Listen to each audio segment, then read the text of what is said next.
So John, it's great to be with you here and having you share today your experience with the I Love You practice and how it's impacted you. Yeah, it's great to be here, Chris. I thank you for having me. I think that what we're going to talk about today, I have a little bit of an idea about that, and I think it's probably it's one of the biggest things I think we could talk about. Period. Yeah. Well, let's start off with because I wanted to share with you, your experience through all this, but your autoimmune disease. Why don't you talk a little bit about that and the impact that it's had, and help people understand who may not know what an autoimmune disease is, and help them kind of get a little bit understand about that. Great. So let's just start with autoimmune. That's a term that I think people hear increasingly frequently these days, and what an autoimmune disease is. There are many, many different types of autoimmune diseases, but auto means self, and immune is your immune system. So it's essentially your immune system attacking yourself. So, and just not to interrupt you, just because I realized that I didn't even set the context. So people who are listening to this, we're going to be talking about the impact of love, and specifically this I Love You practice, on autoimmune diseases and the body, and John's personal experience about what he went through using this I Love You practice and the changes that he found through this. Yes. So autoimmune disease is you attacking yourself. Like anybody who's got an autoimmune disease, essentially their own body is attacking them. And so back in the .com days, we founded a company. I founded a company with 4 other guys. We raised over $80 million in the .com days, and we had about 500 or 600 people working for us. We were all over the whole country, did a lot of things right, but at the end of the day, when the whole .com bubble burst, our investors said, hey, you know what, we are not going to be able to get any more money here. We don't think you're going to be profitable fast enough. And so we're just going to pull the plug. And I had very publicly said on many occasions that my soul was in this thing, and I was just so committed and so attached to this that when that happened, when they shut the whole thing down and basically booted us out like everybody else, I just went in a corner and cried about it. And I was super angry. I was super depressed. I was incredibly ashamed, sad, hurt, embarrassed. A lot of people had bought new homes. They'd had babies. It just disrupted the lives of 600 of the people that I cared about the most on the whole planet. And I didn't ever get a chance to say goodbye or say I'm sorry. It was just the whole thing, the plug got pulled, So, sorry. Sorry about that, everybody. Not long after that, I started having this attack of basically a weird version of Stevens-Johnson syndrome. You can go look it up on the internet if you want, but it's basically a systemic allergic reaction in your whole body. So I had these massive lesions start happening in my mouth, and that went very quickly when it got going. In my mouth, in my eyelids, everywhere. And then on my body, I started to get dots that kind of looked a little bit like chicken pox or something. And the end game of this autoimmune disease is that those dots connect, your skin sloughs off, you go blind and die in the burn unit. And so that's what I was on my way to. And I sat in San Francisco at, SFSU hospital there, and really thought for a while that I was not going to make it back out, and it was a really scary experience. And then afterwards, it took a long time to recover. I had a lot of tissue damage. I needed to get 12 hours of sleep a night or more. I would have panic attacks if I knew I wasn't going to be able to get 12 hours of sleep, before I had to be somewhere. So it was really, really tough. And I was super covert about it on top of everything, because who's going to hire somebody that needs 12 hours of sleep a night in the tech industry? Like, sorry, what are you talking about? You can't even leave the office for 12 hours, much less sleep. So it was just a really horrible experience, and it was really scary. And at a certain point after that, after the worst of my bouts with this thing. Well, can I ask you, just pause you here and ask you a question? Did this situation with the business not working out, did this cause or trigger the autoimmune, or did you have it? Like how did that work? So good question, because I had nothing ever even close to resembling this ever before in my life till that happened. And it was a little while after I lost the company. And I'm quite sure that the two big contributing factors, and I think this is important to say because I'm not the only person in the world I think that had this, but number one, I was not sleeping enough. For a really long time, I was getting 3, 4, 5 hours of sleep. Like I'd play that game of how much sleep did you get last night? Oh, 4 hours. Well, I only got 3 and I thought I won. That's a stupid game to win, you know? So lack of sleep. And then I think what just pushed me absolutely over the edge and beyond was losing the company, just the total stress of that. And now, very relevant to the I love you practice, I hated myself. I was so angry and so upset and so ashamed and so embarrassed. And, you know, to be fair, I gave that thing everything I had plus. Like it's not like I did something wrong or like I didn't care or like I didn't, you know, give it my all.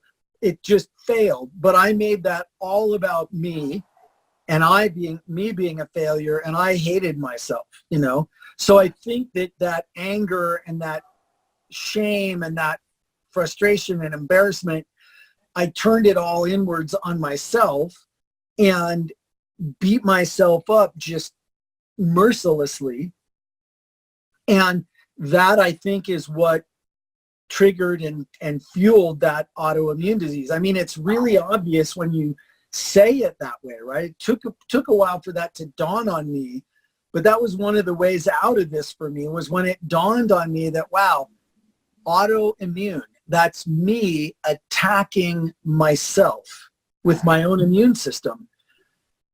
And then I saw the parallel in my mind and in how I had been being with myself, where I was just, you know, boom, boom, beating myself up so hard, not giving myself, you know, any space or room in this thing.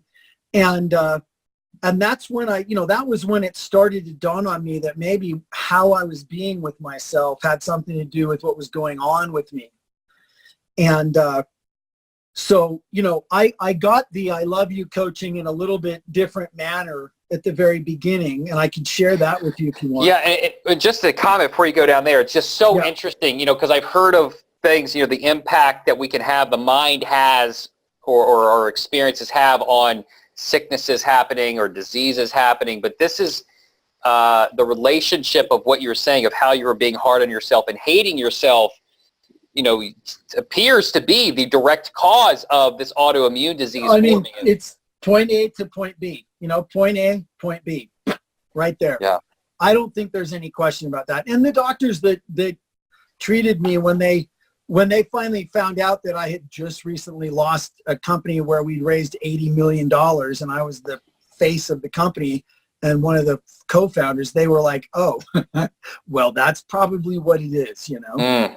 That plus the lack of sleep, you know. Yeah. And listen, Chris, it's really important because I've been, you know, that was back in 2001 maybe.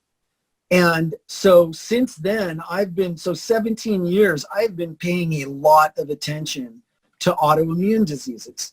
And I think that there's some involvement of maybe not enough vitamin D. I think D supplements can be helpful. You know, there's all kinds of stuff around it. But you know, fundamentally that, you know, it is, I believe, the mind that really triggers this stuff. Now, that's not to say that it's all in your head. That is absolutely couldn't be further from the truth. Those symptoms are actual. that disease is actual. The pain from your arthritis is real. The Hashimoto's symptoms, those are real. The lesions in my mouth were not just in my mind. However, I believe that that's where it all originated. Yeah. And to go back to the source that it originated from and love that and heal that, I believe can have a massive ripple effect back into the physical body again in terms of mitigating those symptoms. Yeah. Let's, we'll get more to that. Why don't you talk about, well, first I'll tell you a little bit about how we met, because I want to acknowledge you for a moment. I mean, you are a phenomenal speaker trainer, also do with corporate trainings and performance coaching and the things that you do. And that's actually how we had met. You were helping me get a TED-worthy talk put together. And so I was sharing my story, which, includes this I love you practice. And so you were hearing this I love you practice over and over again. But I would actually like to hear from you. So what is the I love you practice? And then, where did you go with it? Yeah. So, we met when I was already into this to a degree, and Yeah. I had gotten something that is at its core the I love you practice, but I got it from a different angle. But when I heard you talk about this over and over and over as you told your fabulous story, which I think is so well done, by the way. I had a good coach. Well done on many levels, right? Like, well done in who you were to live that. And then you also just took the coaching and ran with it plus, and actually you talk about it in a way that's worthy of the experience you lived, which I think is awesome. So I took on that practice for a long time as I was working with you. You were giving that back to me. And so I have spent a lot of time with my hand on my heart, talking to my inner child, that one who cares so much and is not always so capable and is scared and doesn't have the sophistication and the experience, and telling that inner child of mine, I love you. It makes me cry right now to just think about it, and to just get that I was once a 2-year-old. I was once like my little son is now, just so innocent and pure and sweet, and it's fabulous to get that about myself. And then to go in there and reinforce that with an I love you from the big me now, right? To have me love myself all the way through, from now all the way back to the beginning and everything in between, and to acknowledge that,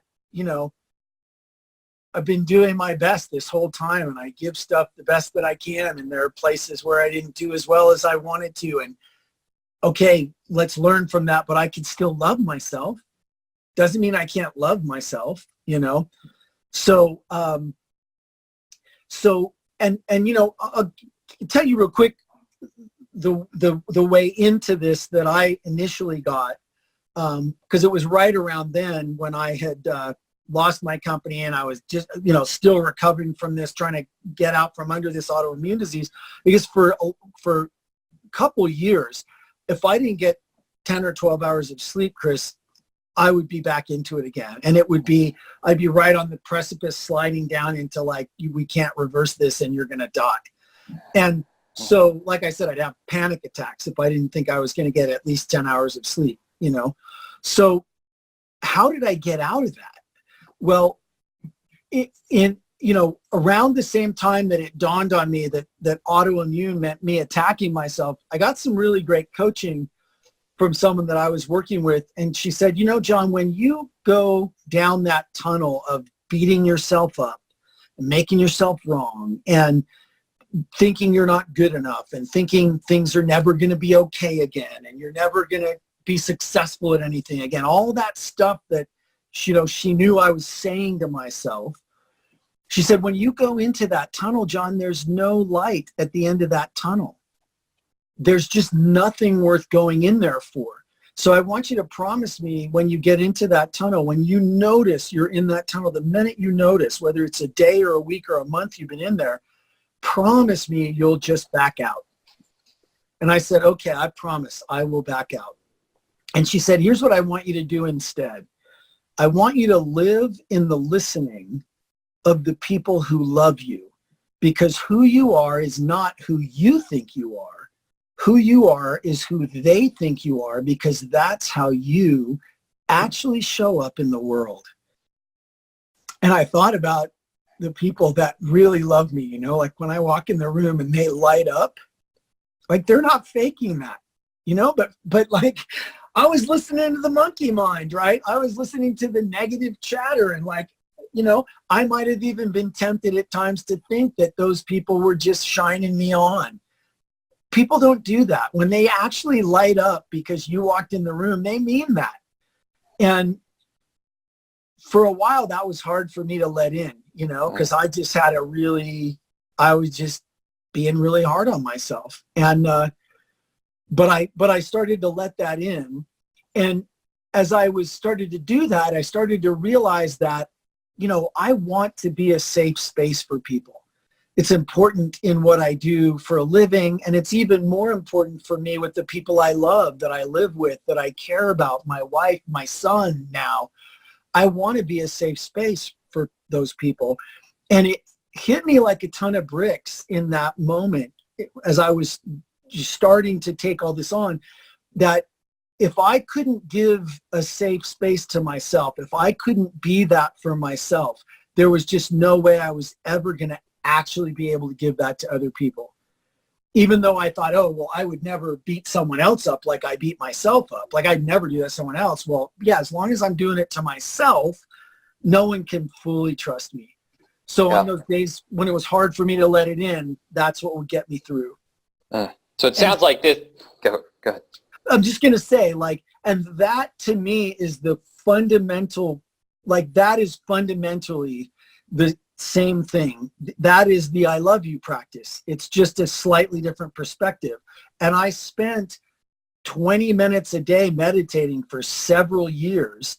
And a big part of my meditation was just letting myself be okay, loving myself, letting go of whatever I thought I did wrong, whatever, all the beating myself up, forgiving myself, acknowledging myself, getting to a point where I could actually give myself some credit for stuff, and that I'm really committed, and I could actually be maybe they're right, these people who love me, So, that is the process, and it still took time, but that was the process. And then when I met you and we worked together, it was just absolutely reinforcing that. And I think there was still a lot of stuff for me to blow out of my pipes that I did with the practice directly from you. And let me just say it, and then I want to hear what you want to say. I think you're slaying the dragon with this, and not the good dragon, like the evil dragon, the really mean, nasty dragon. That's just the worst of what humans bring. This love practice is slaying that dragon. And I think it's some of the most important work, if not the most important work, that anybody could ever do. Yeah.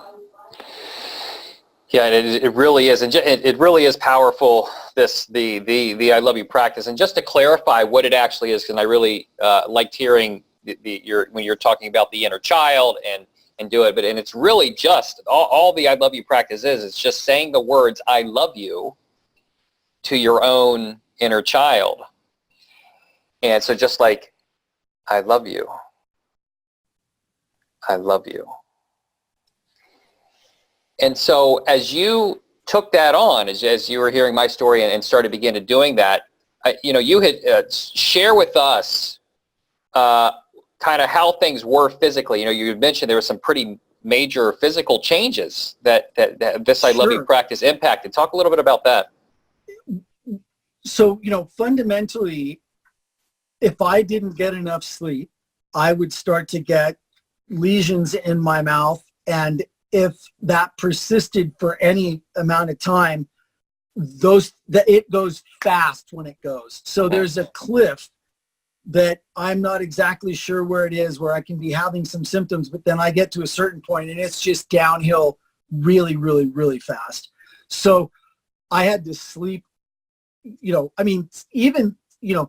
I sleep 8 hours now as a practice because I'm taking care of myself, but it's different than I have to sleep 10 hours because otherwise I could go off a cliff and die, Yeah. And that's where I was. So to really love myself and I love the practice, just I love you.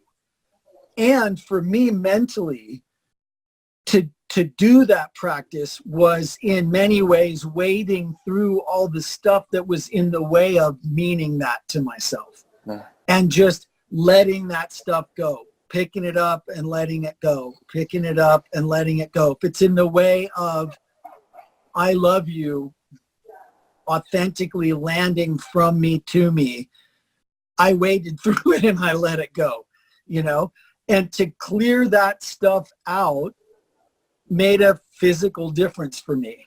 Yeah. Talk a little bit more specifically, the physical difference, like what shifted as this practice was unfolding. I mean, the number one thing that shifted for me, and listen, in a general sense, if someone's listening and they are suffering from an autoimmune disease, in a general sense, and this will mean a lot to you, I think, my symptoms mitigated dramatically. So I went from being scared if I didn't sleep 10 hours a night to being fine sleeping 8. I can get away with less for a little while if I need to, but I got 2 hours a day back in my life because my symptoms mitigated, went away a lot more. Like it just was like the whole thing just took many steps back. And I don't really want to push it and go 4 or 5 hours of sleep for the next year and see if it comes back. Like I'm not into that. But I can tell you that not being afraid if I don't get 10 hours of sleep is it's just game changing. Yeah. And to be able to live a normal life without worrying about, am I going to go over the edge here and die? I couldn't do what I do. It's incredible. I travel all over the world in different time zones. I'm working really hard again and it's fun and I'm okay, Why do you see, you're talking about as you were doing the I Love You practice, things were clearing and different stuff. That's quite amazing to hear how you were doing the I Love You practice and going from needing to get 10 hours of and if I don't, there could be problems to man, I'm okay getting 8 and I'm not worried about the cliff of not enough sleep anymore. Why do you feel like the I Love You practice had that impact on you? Well, so, whatever, I personally, after all my study and all of the attention I paid to autoimmune diseases now for so long, I personally believe that my body was attacking itself because of that residual stuff that was very negative, very pointedly anti-me, very much about me and how not good I was and not whatever and blah, blah, blah. To get that stuff out of the way, to really genuinely let that stuff go mentally.